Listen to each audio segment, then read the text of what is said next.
Buenas tardes, Costa Rica. Buenas noches, Argentina. Les saluda su hermano en Cristo, Marco Peña, director de Ministros de la Palabra.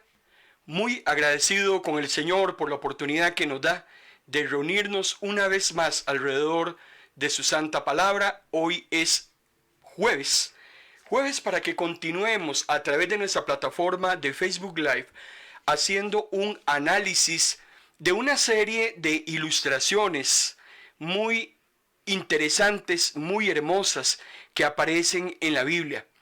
Y estamos revisando aproximadamente como unas 75 alegorías, relatos, cuentitos cortos que aparecen en la palabra del Señor, pero que no fueron creados para entretenernos, para sacarnos del aburrimiento, sino que han sido creados porque detrás de esos cuentos, de esas parábolas, hay una serie, hermano y hermana, de verdades bíblicas tan importantes para usted y para mí, y por eso es que hemos querido en Ministros de la Palabra, los martes y los jueves, dedicarnos a hacer este desarrollo de estos cuentos.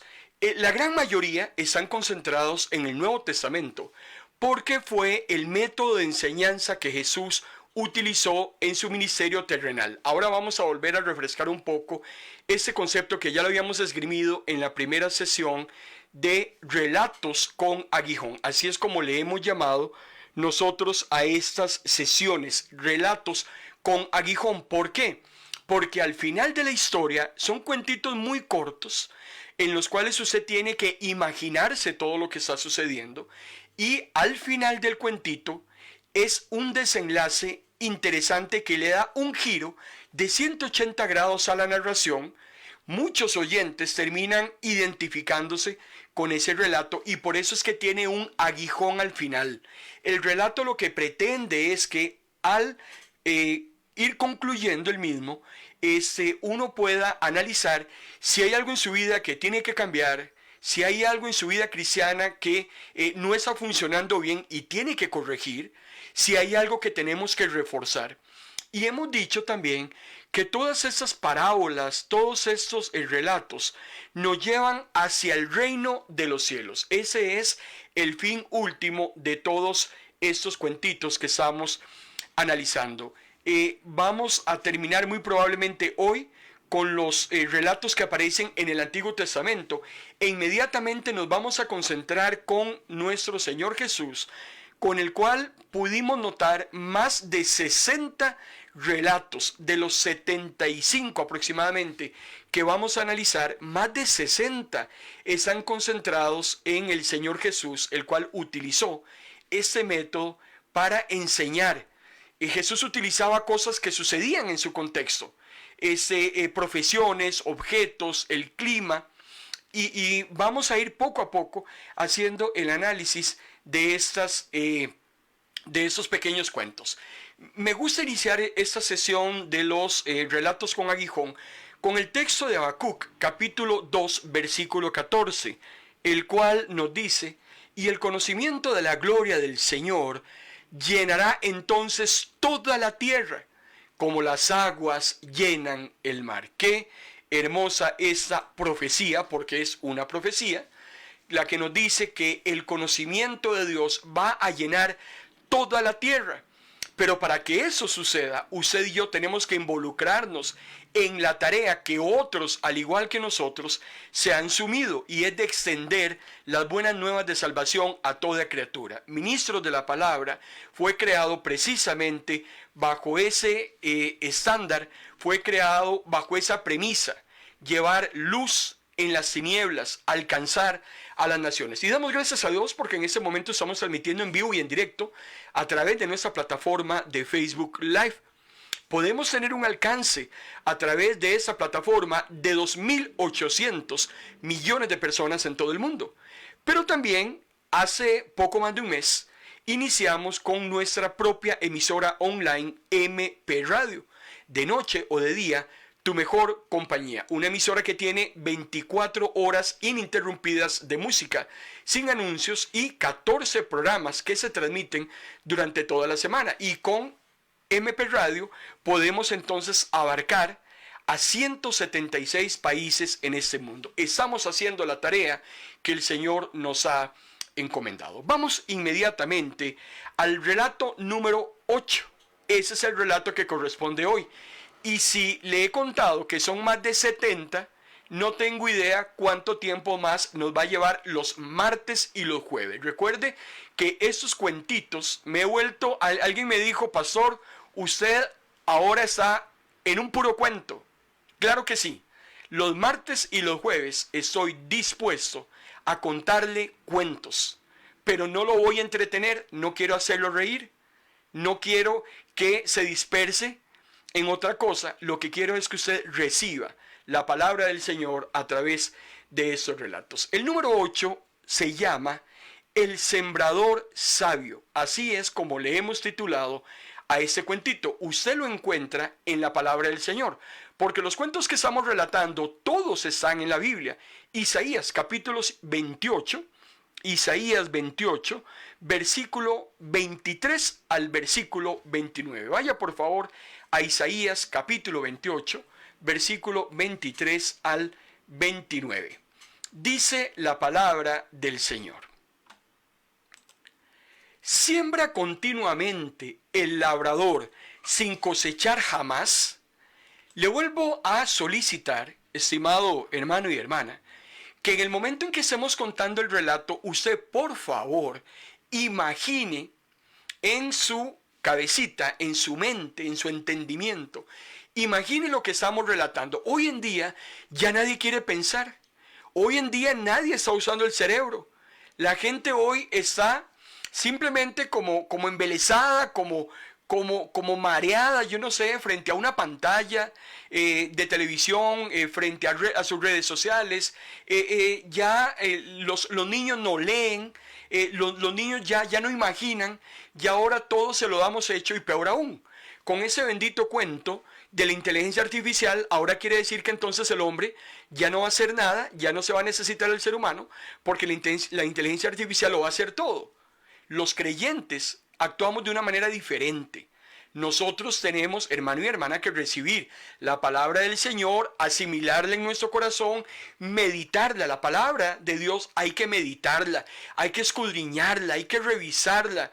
¿Qué tiene el Espíritu que decirnos a nosotros? Y por eso es que yo quiero que esos cuentitos, usted se imagine la locación, si es de noche, si es de día, si hay personas, animales, si hay objetos, para que usted vaya introduciéndose y haciéndose parte del relato, como un espectador que está dentro de la escena que estamos contando.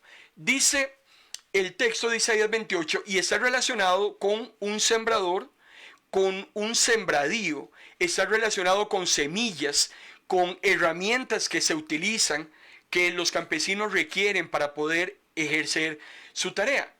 Dice el texto: ¿siembra continuamente el labrador sin cosechar jamás? ¿Abre el surco eternamente sin sembrar nunca? ¿No siembra al fin sus diversos granos, cada cual en una sección del terreno? Él sabe exactamente qué debe hacer, porque Dios ha hecho que vea, Dios ha hecho que entienda. Estamos hablando de una de las profesiones más antiguas que se conocen en la historia. Tal vez la primera profesión, porque Adán era agricultor. Adán fue un hombre que tuvo que dedicarse a la agricultura. Producto de su pecado, Adán tuvo que empezar a labrar la tierra para poder generar alimento. Entonces estamos ubicados en una de las profesiones más antiguas de toda la historia de la humanidad. Una profesión que no es nada desestimable, que jamás es denigrable, más bien bendito Dios por aquellos que siembran, bendito Dios por aquellos que a través de la tierra producen los alimentos que usted y yo, hermano y hermana, consumimos. Es increíble, nosotros nunca analizamos cuando tal vez nos estamos comiendo un tomate, cuando tal vez nos alistan un chile relleno, cuando tal vez estamos consumiendo arroz o un pedazo de pan, nunca nos imaginamos cómo es que llegó ese producto terminado a nuestra mesa. Los japoneses tienen una tradición milenaria muy hermosa y ellos dan gracias cuando van a ingerir su alimento.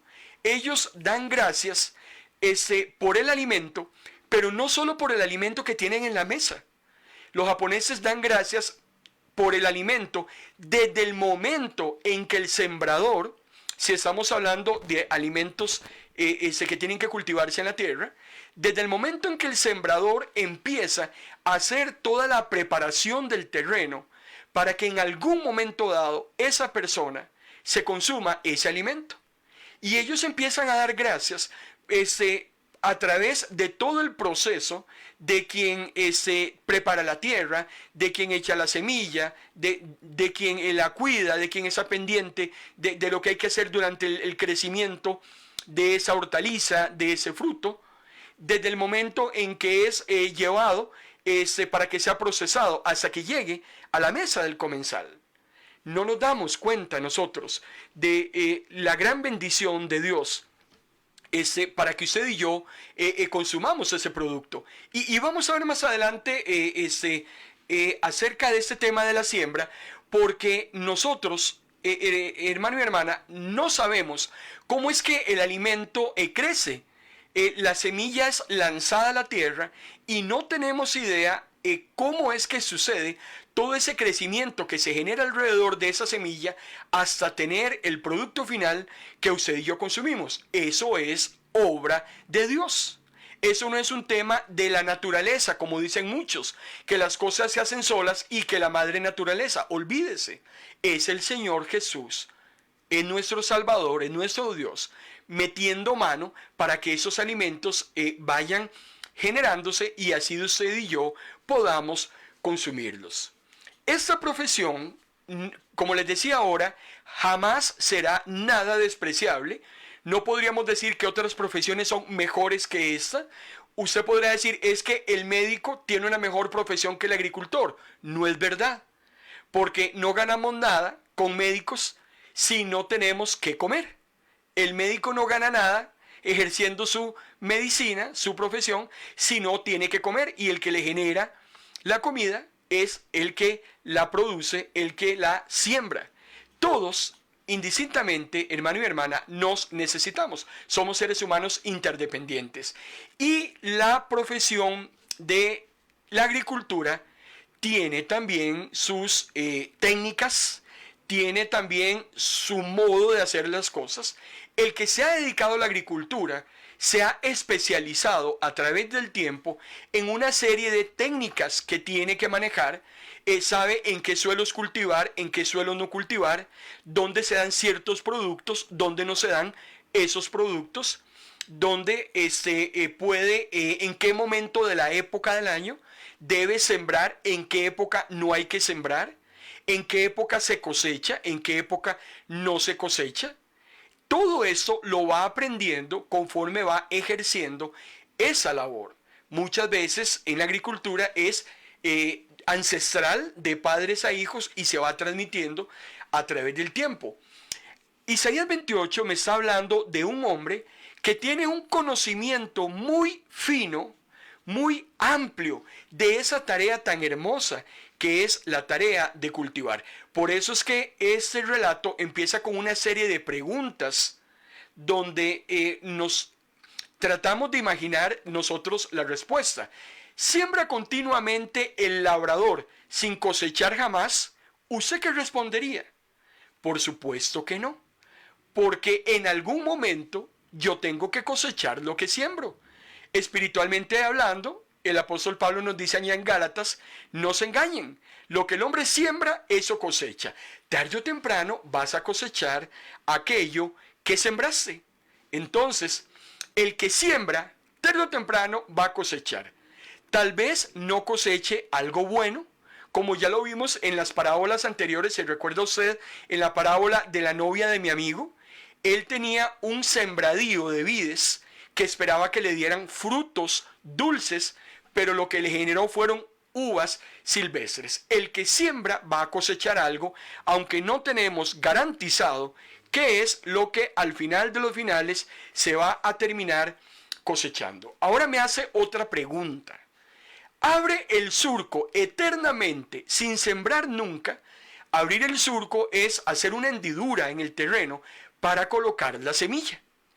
La pregunta es, ¿se pone a hacer esas hendiduras y nunca siembra? Por supuesto que no, es un tema de sentido común. Si hace los surcos es para sembrar su semilla, que en determinado momento va a cosechar. Entonces la respuesta es no. Hay otra pregunta. ¿No siembra al fin sus diversos granos, cada cual en una sección del terreno? Por supuesto. El sentido común le dice que no va a ser un revoltijo de semillas diferentes en un mismo surco, sino que debe tener diferentes espacios en su parcela o en su terreno, y en un espacio específico siembra culantro, en otro espacio específico siembra tomates, en otro lado siembra yucas, y así sucesivamente. Es un tema también de orden.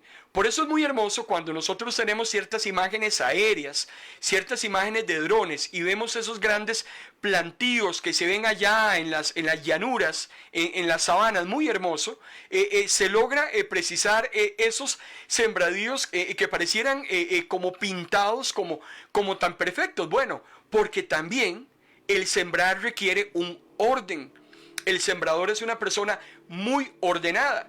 Sabe dónde está colocado cada uno de sus siembros, los identifica, y por eso es que se pueden ver muy hermosos desde ciertas alturas.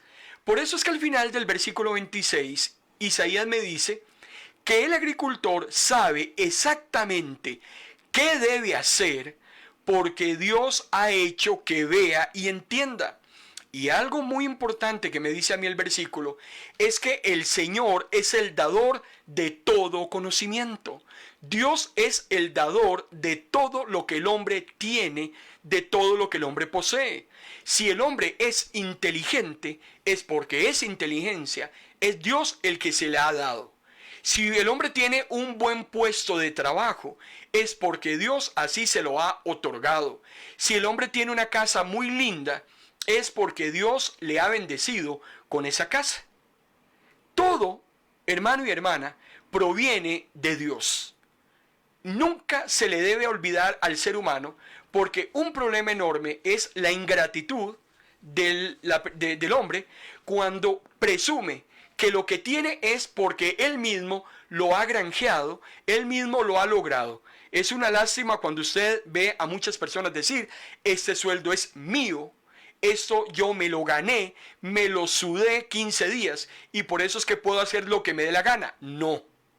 Lo que usted recibe, lo recibe de Dios.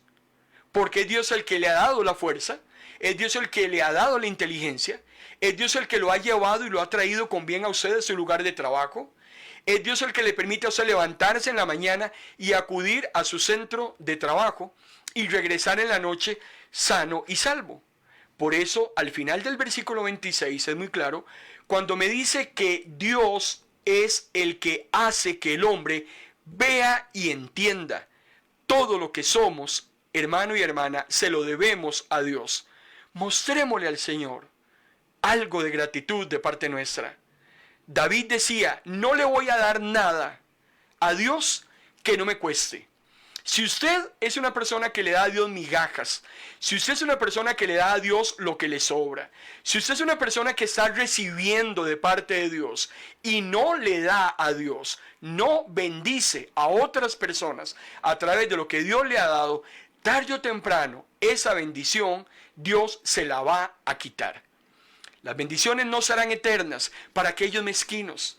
Las bendiciones no son eternas para aquellos indiferentes, que sabiendo que hay necesidades, no se involucran para ayudar a otras personas. Recuerde que el 100% de las bendiciones que Dios le da a usted, y eso lo dice el apóstol Pablo, no son suyas. El 100% de su salario no es suyo. El 100% de lo que usted recibe de sus hijos no es suyo. Usted ha sido llamado a bendecir a otros. porque otros reciben bendiciones a través de lo que Dios, utilizándole a usted como instrumento, le da a ellos.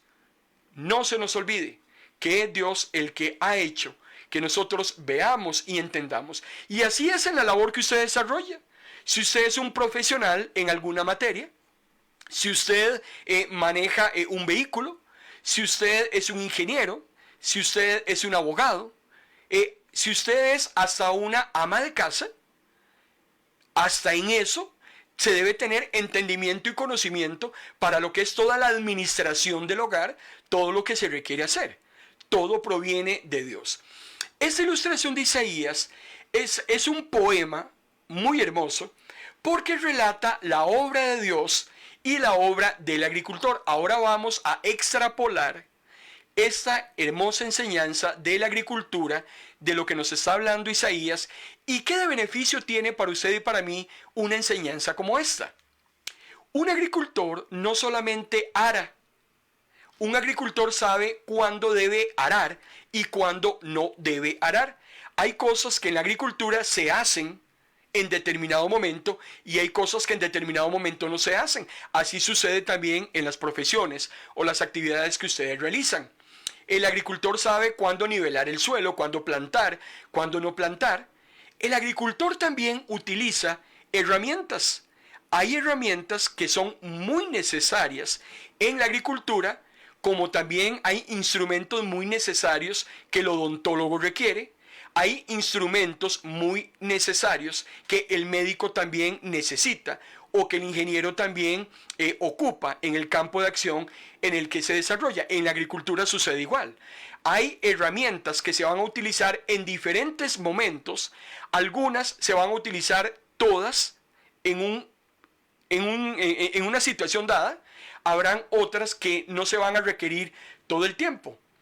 El agricultor sabe que también tiene que tener mucho cuidado con ciertas semillas, porque hay semillas, hermano y hermana, que son muy blandas. Y recuerde usted que todos los granos son diferentes. Recuerde la semilla de mostaza, que es del tamaño de la cabeza de un alfiler, pero que cuando crece puede llegar a convertirse en el árbol más grande que existe, el cual mide hasta más de 4 metros y abriga, da sombra, los pájaros lo utilizan para nidos, de una semilla de la cabeza de un alfiler. Hay otros tipos de semillas, hay unas que son más blandas, hay unas que son más duritas, pero cuando yo espiritualmente analizo este tema de la semilla, es increíble, hermano y hermana, cómo usted y yo nos parecemos a una semilla. Usted y yo somos semillas en las manos de Dios. Usted y yo somos semillas. Pero como todo, hay semillas que son blandas, hay semillas que son muy duras. Hay hermanos y hermanas que son granos bien duros, durísimos para todo. Hay hermanos y hermanas que son semillas blandas, que son semillas suaves, que son semillas maleables. Bueno, de todo hay en la viña del Señor. Entonces, nuestro Dios, que es el agricultor por excelencia, va a tratar con cada semilla dependiendo de la dureza o de la blandez de esa semilla y del propósito que Él tenga para esa semilla. Espero que ya vaya usted entonces interpretando en lo que estamos analizando en esta noche, acerca de lo que estamos conversando. Dios, como agricultor especialista, sabe lo que hace con sus semillas. Sus semillas somos usted y somos yo, pero no todas las semillas son iguales. Por lo tanto, el agricultor no le va a poder dar a todas las semillas el mismo trato. Dice Isaías capítulo 28, versículo 27 y 28. Continuemos con el relato. Él no trilla todo grano de la misma manera, no golpea el eneldo con un mazo, sino con un palo. No se pasa la rueda trilladora sobre el comino, sino que suavemente se le da con una vara. El trigo se aplasta con facilidad y por eso no lo golpea mucho. Hermano y hermana, yo en ese momento estoy aprendiendo cosas que en la vida yo sabía. Hasta ese momento que estoy leyendo Isaías 28, me doy cuenta de que ser agricultor no es cualquier persona. No es un vagabundo que yo encuentre allí en la calle y le diga, necesito que te vayas a esas 5 hectáreas y me las llenes de tomates. No, yo no puedo enviar a una persona que no sepa lo que está haciendo a hacer una labor como estas. Y por eso yo quiero ser claro en esta noche. Nosotros somos muy dados a denigrar ciertas profesiones, ciertas actividades y ciertas tareas. Somos tan clasistas como lo es este mundo. Yo esperaría que usted como creyente no lo sea. Pero nosotros no somos nadie para decir, es que ese fulano, como es ingeniero de la NASA, ese hombre es más importante que aquel que siembra cebollas. Pues no es verdad. Tan importante es una tarea como la otra. Nosotros no somos quien para decir quién es más o quién es menos. Y vean qué interesante. Me está diciendo que el agricultor no trata a todos los granos de la misma manera. Cada grano tiene un modo de ser sembrado. Por ejemplo, el eneldo no se golpea con un mazo, se golpea con un palo. Si yo me voy a sembrar eneldo, no tengo ni idea siquiera si hay que golpearlo o no hay que golpearlo. Pero vean qué interesante cómo una cosa y otra requiere su diferente especialización. No se pasa la rueda sobre el comino, sino que se le da con una vara. Y yo no tengo ni idea de cómo hacerlo. El trigo se aplasta con facilidad y por eso es que al trigo no hay que golpearlo. Entonces, al comino sí hay que golpearlo, al trigo no. Definitivamente es una profesión. Definitivamente hay que especializarse en agricultura para poder entonces darle el trato que se requiere a estas semillas. Para los hermanos que recientemente se están incorporando a esta transmisión en vivo y en directo, les saluda nuevamente su hermano en Cristo Marco Peña. Estamos transmitiendo a través de nuestra plataforma de Facebook Live, martes, jueves 5 de la tarde y a través de MP Radio, de noche o de día, tu mejor compañía. Estamos transmitiendo a través de la plataforma audiovisual y también de nuestra plataforma radiofónica. Estos mensajes, tanto el audiovisual y el radiofónico, quedan grabados. El de la radio queda en nuestro podcast y queda en nuestra plataforma de Facebook Live y también en YouTube. Hoy estamos dándole continuidad a una serie de relatos con aguijón. Estamos analizando parábolas, cuentos que aparecen a lo largo y ancho de la Biblia. Y en este momento estamos analizando un cuentito que hemos denominado El Sembrador Sabio. De eso es de lo que estamos hablando y aprendiendo y conociendo por primera vez cómo es que funciona esto de la agricultura. Pero no es para que yo adquiera ese conocimiento en esa profesión, porque no creo que yo me vaya a dedicar a eso. Lo que queremos extraer es una verdad bíblica muy importante para usted y para mí, que está detrás de este cuento. Dios, como sabio agricultor, Él tiene que utilizar instrumentos como lo hace el agricultor de tierra, por darle alguna definición. Nuestro agricultor espiritual, nuestro Dios, también utiliza instrumentos, porque volvemos otra vez a reiterar, usted es una semilla, yo soy una semilla, pero usted y yo no somos semillas iguales.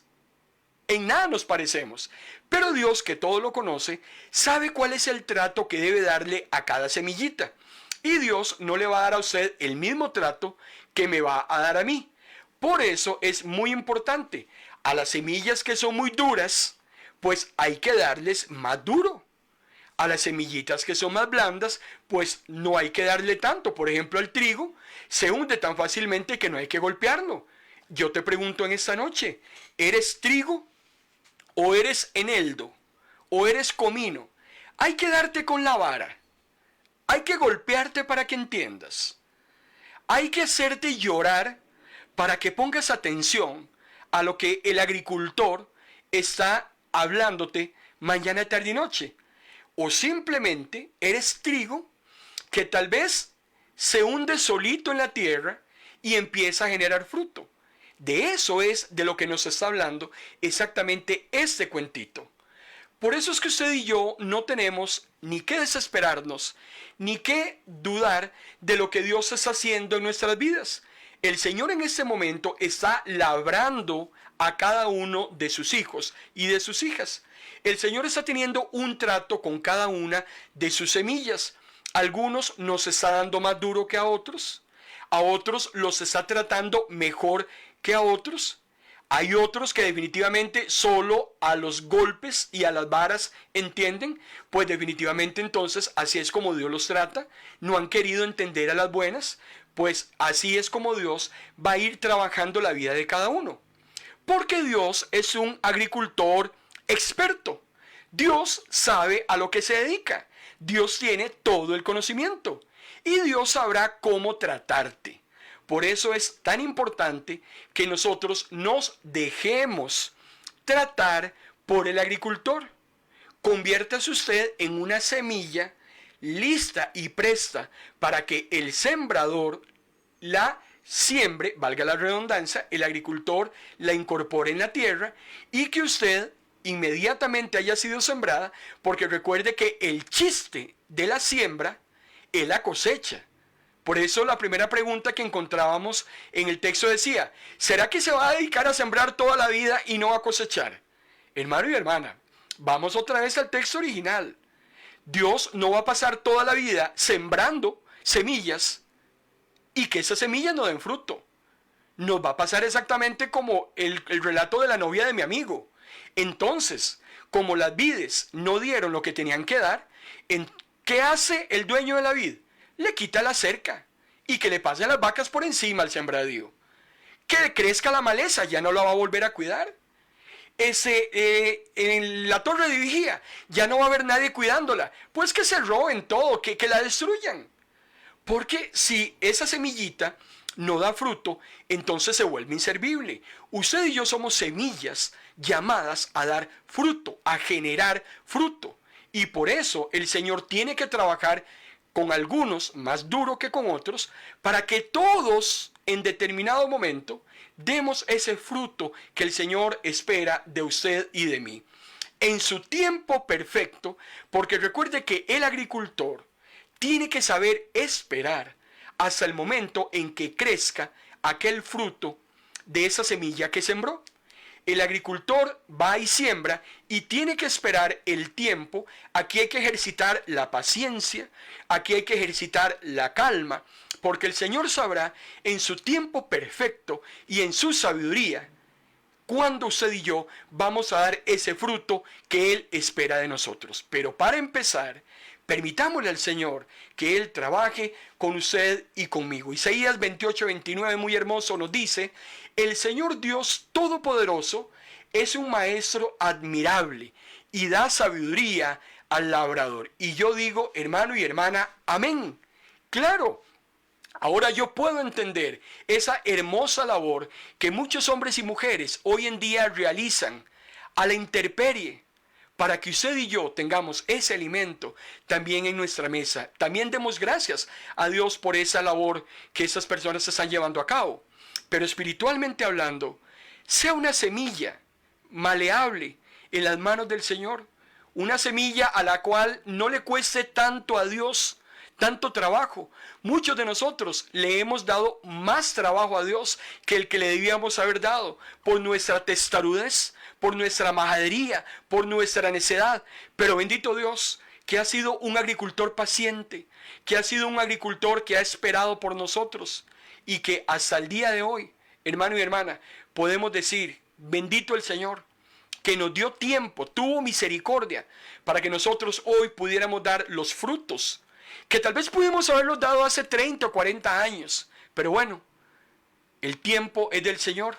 La misericordia del Señor está patente. Hoy es el día para que usted le permita al agricultor que trabaje en usted, para que lo más pronto posible usted produzca esos frutos que el reino de los cielos está necesitando. Vamos inmediatamente a otra parábola. Vamos a otro relato, a otro cuentito. Le voy a cambiar totalmente la escenografía. Le invito para que entonces saque el chip del relato anterior e incorpore este chip. Le voy a contar otro cuento y quiero que usted se lo imagine. El relato es el número 9. Vamos a relatar más de 75 ilustraciones diferentes. Esto nos va a llevar un buen rato, todos los martes y los jueves. ¿Le gustan a usted los cuentos? ¿Le encantan a usted los cuentos? Pero yo le estoy hablando de los cuentos buenos. Yo no le estoy hablando de los cuentos malos. Yo aquí no le vengo a contar de chismes ni me vengo a meter en la vida ajena. Yo le estoy contando algo que requiero decírselo para que usted recoja esa verdad bíblica que Dios tiene para usted. Eso es lo que le estoy contando todos los martes y jueves a las 5 de la tarde, hora de Costa Rica. El relato número 9 está en el segundo libro de Reyes, en el capítulo 14, versículo 9. Y tiene que ver con un cardo.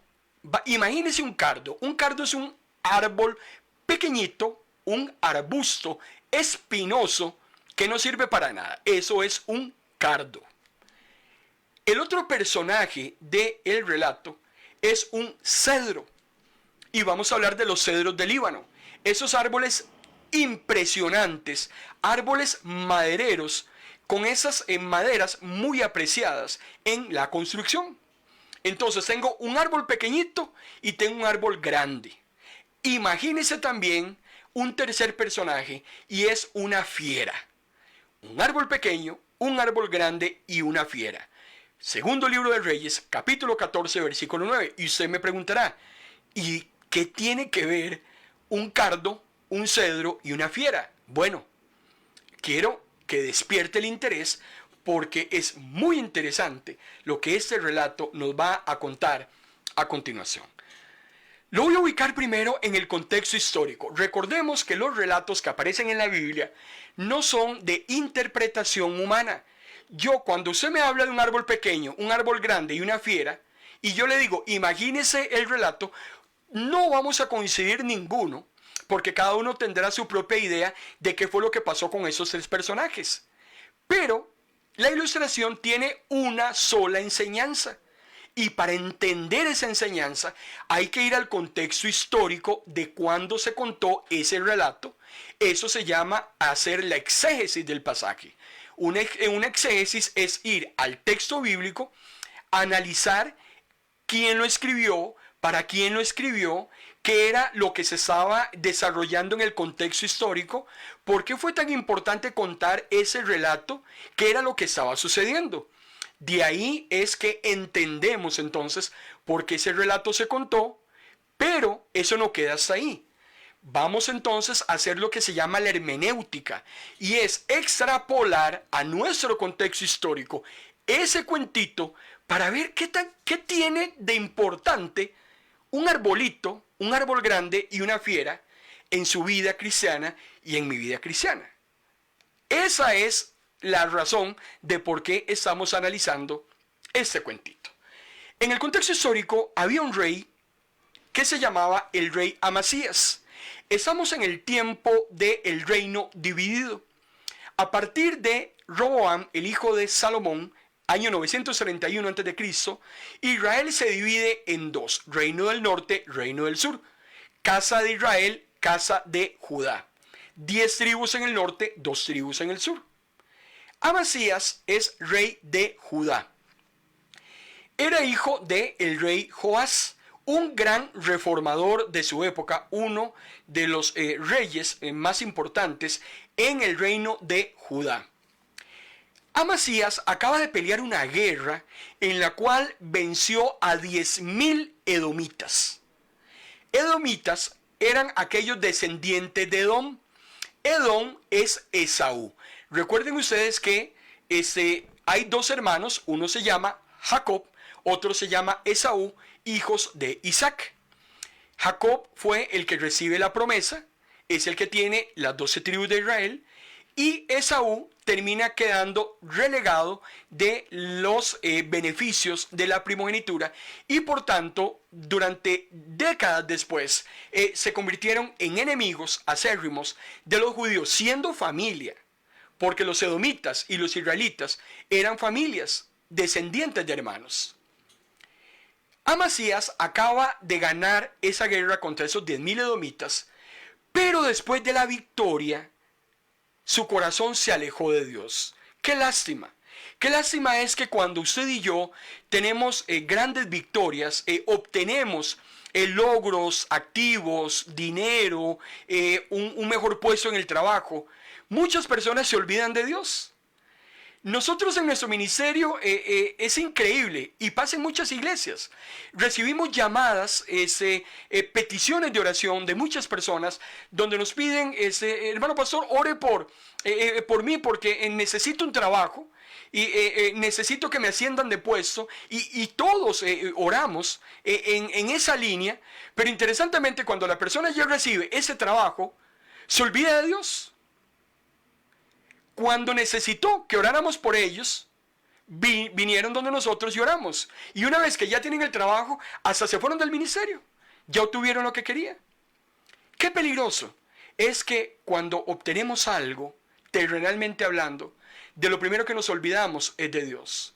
No lo haga, porque eso que usted obtiene, en cualquier momento, esa bendición se va a convertir en maldición. Todo aquello que lo aleje a usted de Dios, tarde o temprano, lo va a terminar maldiciendo. El problema es que Amasías se olvida de Dios, empieza a traer ídolos, algo aberrante para Dios, empieza a adorarlos, empieza a quemar incienso. Se lo puede leer allá por el segundo libro de Crónicas, capítulo 25, y empezó a volverse un hombre orgulloso, empezó a volverse un hombre ambicioso. Y el problema es que llegó a tomar una decisión pésima y fue lanzarse a una guerra contra el reino del norte, o sea, contra sus hermanos del reino del norte. El reino del norte y el reino del sur son 12 tribus divididas, 10 arriba, 2 abajo. Son hermanos. Y este rey lo que pretendió en su orgullo es ir a pelear contra el rey del norte, contra su propio hermano. Hermanos peleando entre sí. Eran familia. Y yo aquí también me pongo a pensar, ¿cómo es posible que nosotros entre hermanos estemos peleando? Que entre nosotros que somos hermanos haya envidia. ¿Cómo es posible que entre nosotros que vamos a la misma iglesia haya odio? Un hermano se sienta en la primera banca porque no soporta al hermano que se sienta atrás. Rencillas, odio, envidias. Hay líderes de ministerio, conozco pastores que envidian a otros pastores, que los detestan por cómo Dios los ha bendecido. El rey del sur iba a hacer guerra contra su hermano, el rey del norte. Esto está totalmente alejado de la voluntad de Dios. Hermanos peleando entre ellos, israelitas peleando entre ellos. Lo que están generando es una guerra civil, porque si bien es cierto, eran dos reinos separados, eran una sola nación. La nación era indivisible para Dios. Es como que dos provincias de su país se peleen con el resto de las provincias de su país. Eso es lo que está sucediendo con el reino del norte y el reino del sur. Entonces un día Amasías le manda una carta al rey del norte, a Joás. Entonces Amasías es el reino del sur y Joás es el reino del norte. Vean lo que decía la cartita. Un día Amasías le envía un mensaje a Joás, hijo de Joacás, nieto de Jehú, rey de Israel, en que lo desafiaba a que saliera a la guerra contra él. Amasías está tan orgulloso, tan altanero, se cree el amo del universo, le acaba de ganar una guerra a 10.000 edomitas y le dice: ahora el que se me ponga por delante me lo llevo, porque como me lleve este otro, el que se me ponga también se va. A como se fue uno, se van a ir yendo el resto. Qué lástima con este tipo de actitudes que muchas veces, vuelvo a reiterarle, suceden en nuestras iglesias, suceden en nuestros ministerios. Creyentes hablando mal de otros, creyentes hablando mal de los ministerios, hermanos hablando mal de sus pastores, poniendo a pelear a otros. Qué peligroso. Qué peligroso es que pongas a pelear a un hermano contra otro, porque eso Dios te lo va a demandar. Qué peligroso es que causes divisiones en ministerios, en iglesias, porque eso Dios te lo va a demandar. Qué peligroso que andes hablando de los que trabajan, porque como usted no tiene nada que hacer tal vez, entonces usted está desperdiciando su tiempo, malinformando a los que están trabajando. No lo haga, porque eso Dios lo va a demandar y Dios lo va a tomar, hermano y hermana, muy en serio. Entonces, Joás, como ve la amenaza de guerra por parte de su hermano Amasías, le contesta, le da una respuesta, pero se la da con un cuentito. Es aquí donde el asunto se pone interesante. Esa metodología de contar el cuento, de contar cuentos, era muy utilizada en el contexto histórico antiguo, porque permitía dar una mayor claridad a la exposición de una idea.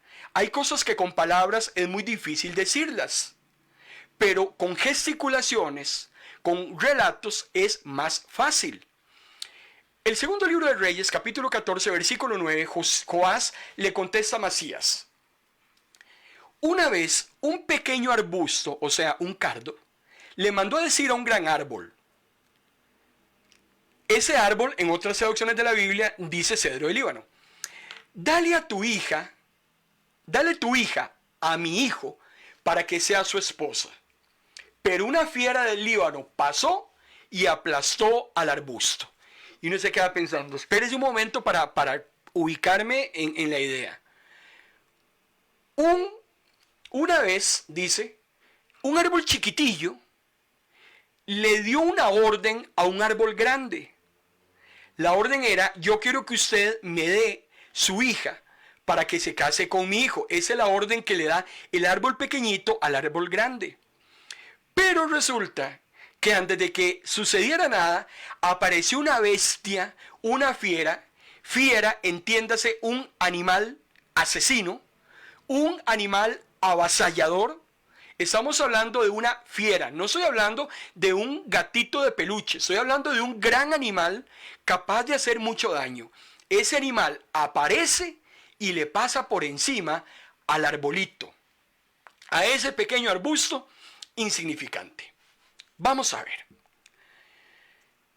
Amasías le había ganado la guerra a los 10.000 edomitas, con un ejército de 300.000 hombres. Claro, ahora ya voy entendiendo.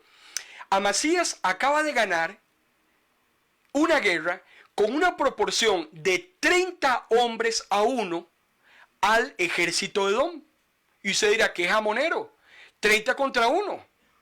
Usted se podrá agarrar con 4, 5, 6, 7, pero ya cuando viene el octavo ya uno ya está como cansado. Y cuando viene el 15 ya está uno sudando. Llegar a uno pelear contra 30 como que está difícil. Claro, Amasías, como decimos aquí en Costa Rica, había sido un jamonero.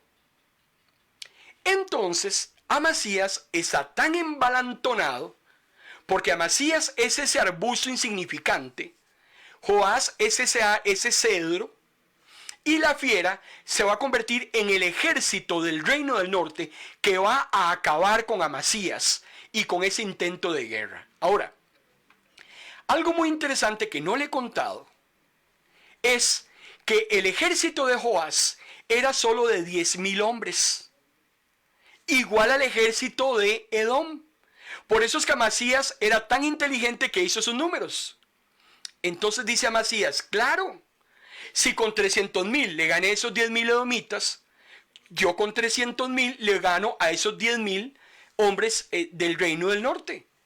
Entonces Joás le dice a Amasías: has vencido a Edom y te sientes orgulloso de ello, pero mi consejo es que te sientas contento con tu triunfo y te quedes en casa.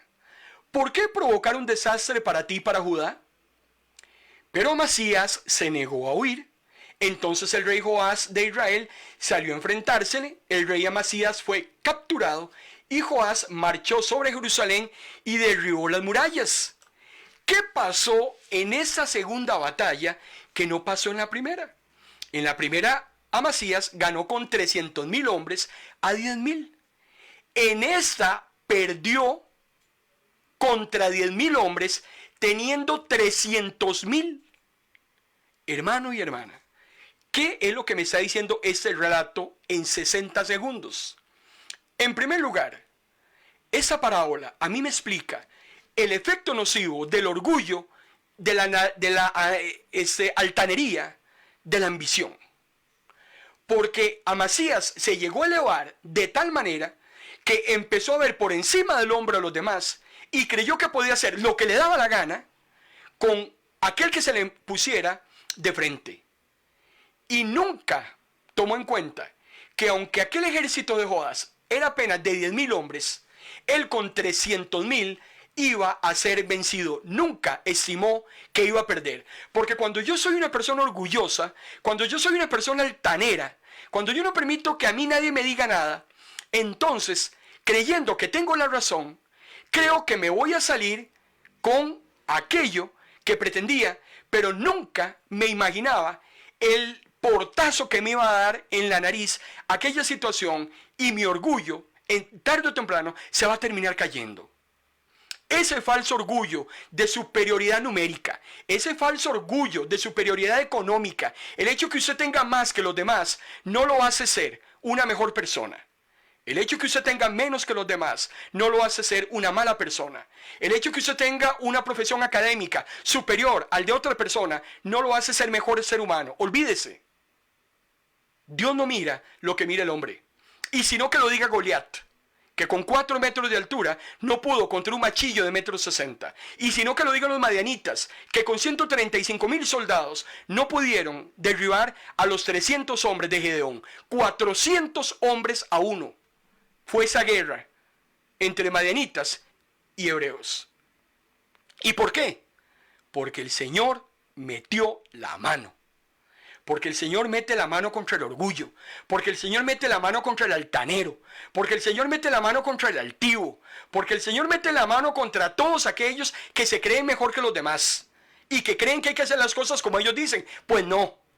Dios les tiene que demostrar tarde o temprano, en su propio orgullo, que las cosas no son como ellos pretenden que sean. Y usted no sabía, cuando empezamos el relato, que tenía que enseñarnos un arbolito, un arbolote y una fiera. Dios odia el orgullo. De las cosas que Dios odia es el orgullo. Porque le recuerda el primer pecado universal. Se lo vuelvo a repetir. El primer pecado fue el orgullo de Satanás. Creerse que podía ponerse de tú a tú con el Creador. Olvídese. Eso nadie lo va a poder hacer. Mucho cuidado. No le apuesta a su dinero. No le apuesta a su belleza. No le apuesta a ese trabajo que tiene, que hoy lo tiene y mañana lo puede perder. No le apuesta a su casa. No le apuesta a sus amistades. Hoy los tiene. Mañana se desaparecen. La gente siempre está con nosotros cuando nos necesita. Cuando la gente ya no nos ocupa, se va. Se lo digo por experiencia. Algo me habrá pasado en el pasado y yo sé por qué se lo estoy diciendo. Cuídese. Cuídese orgullo. Dios ama al humilde, porque el altivo lo mira de lejos. Padre, gracias por tu palabra, Señor, en esta tarde-noche. Tu palabra ha corrido. Ahora es tu Espíritu Santo el que habla a los corazones. Que sea, Señor, tu Santo Espíritu el que redarguya, convenza de pecado, convenza de juicio, convenza de justicia a cada uno de los que han tenido la oportunidad de escuchar esta palabra en esta tarde-noche. Pero que seas tú el que reciba toda la honra y toda la gloria, en el nombre de Jesús. Amén. Si Dios lo permite, el próximo martes vamos a iniciar inmediatamente con las parábolas, las ilustraciones de Jesús. Van a estar interesantísimas. Más de 60 relatos los tengo listos para contárselos. Me estoy volviendo un cuentacuentos. Pero un cuentacuentos, hermano y hermana, que lo que quiere es que usted reciba palabra sana, doctrina sana del Señor, que usted sea edificado que usted crezca. Ese es nuestro interés en Ministros de la Palabra. El próximo martes, desde ya lo voy a dejar, hermano y hermana, tal vez usted ha escuchado, con ese sabor de boca. Voy a contarle un relato acerca del viento. ¿Qué tiene el viento que enseñarnos a usted y a mí? De eso le voy a hablar el próximo martes, si Dios lo permite. Hoy, 7 de la noche, estamos en MP Radio con la doctora Gisela Araya en su programa Psicología del Alma. Sintonice MP Radio a las 7 de la noche porque es un programa muy interesante. La doctora nos habla de nuestras emociones, de nuestros sentimientos, cómo espiritualmente también esas áreas integrales de nuestra vida son afectadas. Le invito desde ya para que en una hora estemos conectados en Psicología del Alma a través de MP Radio. Por lo pronto le saluda a su hermano en Cristo, Marco Peña, muy agradecido con el Señor por este tiempo que usted nos ha proferido. Esperamos habérselo devuelto en réditos esa inversión que usted hizo. Que Dios les bendiga.